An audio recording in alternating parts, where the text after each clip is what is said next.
Hey guys, Chris here. In this video, I'm going to give you guys a tour of the BYD Tang Electric. You guys can see right behind me. This is a very exciting electric car from the Chinese manufacturer BYD because it is a large, full-size electric SUV with 7 seats and a proper trunk. As I said in the intro, this is basically a full-size electric SUV. But just bear in mind, guys, in some markets, it may actually be a little bit too small to fit that definition, but that really doesn't matter. This thing is huge, and at this point in time, this is the biggest electric SUV on sale in Europe. Well, at this point in time, in sheer volume at least. This thing is huge. It's almost the size of a Volvo XC90.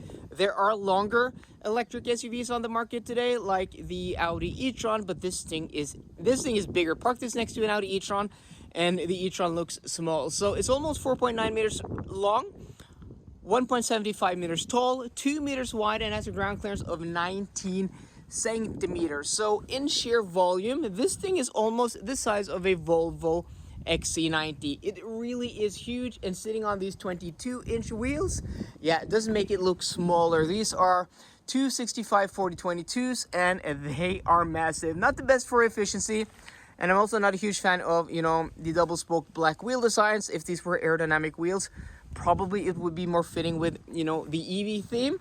And it's not the most exciting design, but it really does have presence, this thing. Walking up to it, it really is big. So my least favorite part of this design is the front end, because in my opinion, it just looks a little bit too bland. I mean, it's not offensive, it's not ugly, it's just a little bit too bland, even though it has, that big grille. But moving over to the side and looking at it in profile, yeah, I think this is a nice angle. You can see how big it is, the large wheels, the chrome strip on the bottom, chrome details around the window. And I really do like this red metallic paint color. It really makes the car pop and stand out. And also this roof line here, you can see that it looks like the roof actually, slopes, but it doesn't slope too much. That's a little bit of an illusion because of, the chrome bits around the window and how the glass wraps. It is a nice design. And also this is a very nice, strong shoulder line, just breaking up these. This is a big slab of car, this. But my favorite angle has to be the rear. I just love the wraparound taillight and the BYD logo here spelt out, which stands for Build Your Dreams. So it's kind of cool having all of these Chinese cars coming to market with creative names. And then we have the Tang, which is the model name, and this is the EV. This is the electric version. So underneath we have, dual electric motors. This thing has 500 plus horsepower, but it does weigh 2.5 tons, so it really does need that power to get going. 86.4 kilowatt hour battery pack, and has a WLTP range of around 400 kilometers. So there will be a full review, guys. There will be a motorway range test. There will also be a Norwegian high-speed run and all the fun stuff. So if you don't want to miss out on that, guys, there will be you have to hit that subscribe button down below, and also sound that like button, so this video gets all the support it needs. So thank you guys very much. So let's take a little bit step around here, just show you, a little bit of the details. I mean, there isn't too much going on in the exterior design. It's just a big slab of car, this. But I do think it is attractive. It's just the front end just looks a little bit too boring in my opinion. Before we take a step inside, I'm going to show you guys the key. This is what the key looks like. Nothing exciting. And compared to the rest of the car, it's a bit disappointing. So you can lock, unlock, you can open up the trunk. And this is probably for starting, because this car is built on a platform that also can be delivered with internal combustion engine. So this is probably to start the car, but you can't do that. This is an electric car, so you can lock it like that, or you can press the button here to lock and to unlock. The car's not running, that's why I won't let you lock and unlock. So you can do this on the driver's side, the passenger side, but to my surprise and annoyance, you can't do this on the rear doors. And this being such a large car, hopping or stepping from the rear door to the front door, we're doing a few steps.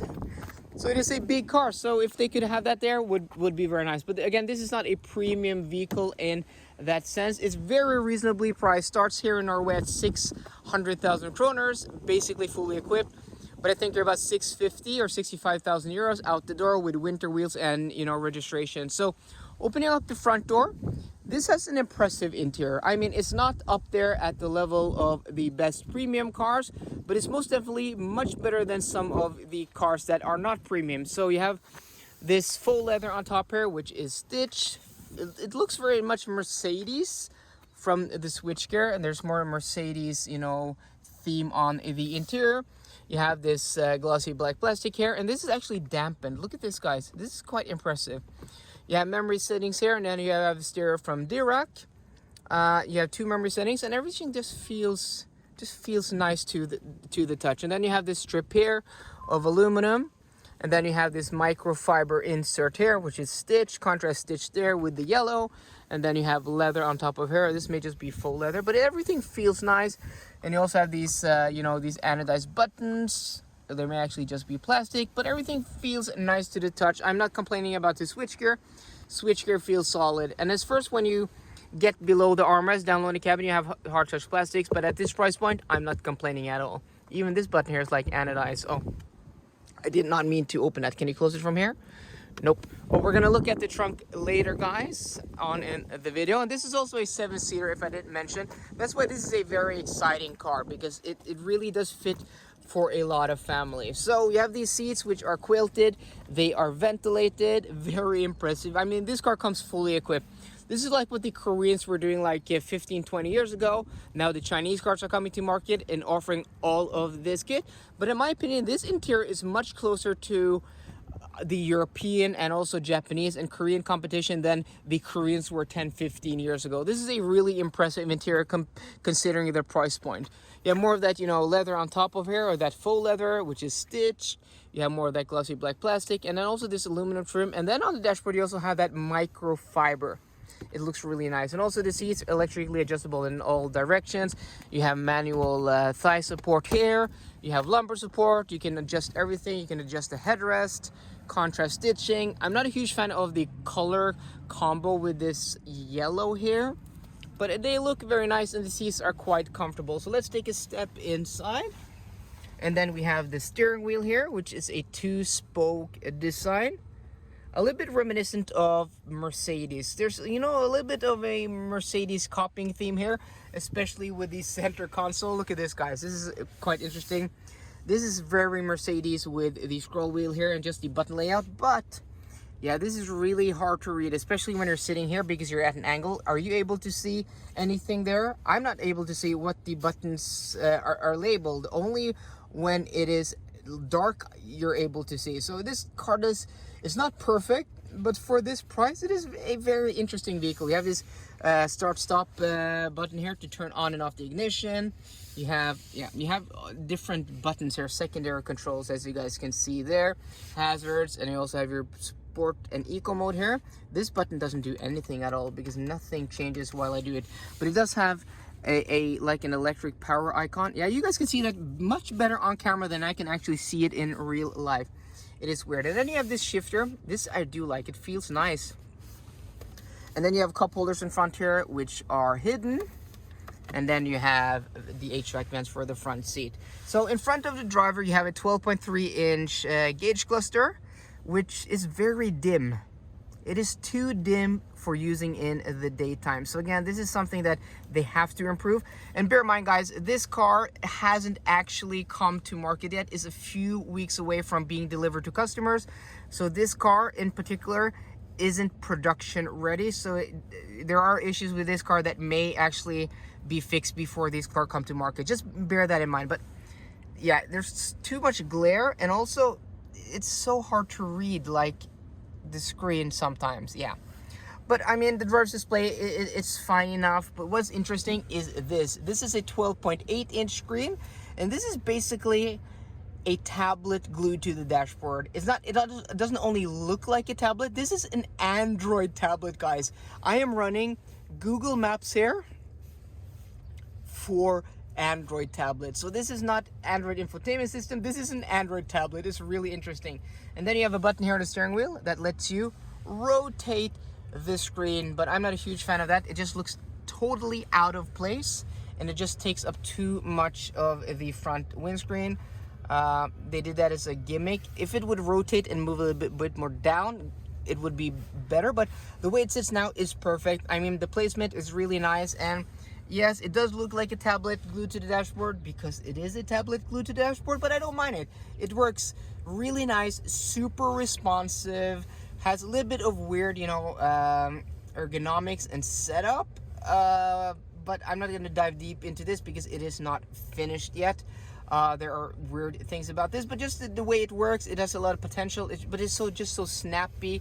And yeah, look at that, guys. This is one of the most responsive, like, infotainment screens ever. It's super snappy, but again, it is a little bit too dim. As for the rest of the interior, this section up here also looks very much like Mercedes. We have this large panoramic sunroof that we can also open. This front section of glass opens up. That's very nice. You know, every sunroof on the market today is just a piece of glass. Look at this, guys. Look at that huge opening. Yeah, this reminds me a lot of the Volvo XC90s I've had. It's so huge, it's so big and spacious. You have storage here also. Yeah, I mean, sorry about the mess, guys. USB A connectors. You also have a 12-volt connector there. This is huge wireless charging pad there, and the way this opens up also very Mercedes. These are also very Mercedes. So let's hop into the rear seats so I can show you what that looks like. But yeah, a huge cabin, huge cabin. This is very interesting, this car, because it just fits with the use case of a lot of people that, you know, are looking for a large SUV. And look at this, the step and ingress. This is one of the few cars today that you actually have to step up into. Rear seat is quite big. You can see its child seat there in place, and look at that, guys. It's really big. And sitting here, look at all the space. Again, I'm not the tallest person. A 6-footer would probably have his knees or her knees here, but again, guys, yeah, it's really big. And also here you can see lots of headroom. Even though I'm sitting out in the outboard seat, I mean, people a little bit taller, that may get a little bit tight. This does have the sunroof, and also you have a flat floor. Look at this, and yeah, I mean, this is spacious. This thing is spacious. You can haul a family in this, and that's the real interesting thing about this car, because this is for large families, or families who just want a large electric SUV. But this is also a 7-seater. Before we take a look at the rear seats, let's take a look at the trunk. So the trunk is 530 liters. You have no underfloor storage, or you have very little, but to put your cable. Yeah, this is some things that were attached here with the car. I don't know, for probably for your cables. But as you guys can see here, we have rear seats, which you do pull up here to yeah, get in place. And then you have this here, and then this slides. This is very nice. This is a very nice mechanism. And then you can step in here. I have not tested the rear seats. Yeah, so this is for children.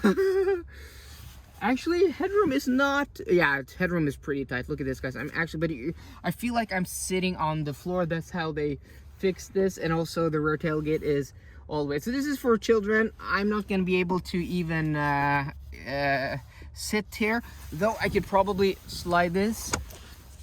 And then let's see how does this work. You slide it like that, and then okay, I could probably, yeah. So you can actually adjust the seats. So if you don't slide it all the way back, you can actually sit here. So you can fit adults back here. I would not recommend it because if you slide the seats all the way back, you're just not going to have enough knee room. But yeah, that is pretty impressive, actually. I mean, again, it is a large car, but yeah, not bad. That's what very interesting about this car. Large trunk, 7 seats, huge cabin, huge ground clearance, and it drives like a big SUV. Like, it doesn't drive like a sporty thing. It doesn't drive like a low car. It drives like a proper SUV, and I do like that about this BYD Tang. So that was the first look, my tour of the BYD Tang on the interior and on the exterior. So guys, I hope you enjoyed today's video. If you did, please drop me a thumbs up down below. And for more car content, as always guys, please subscribe. See you guys later and goodbye.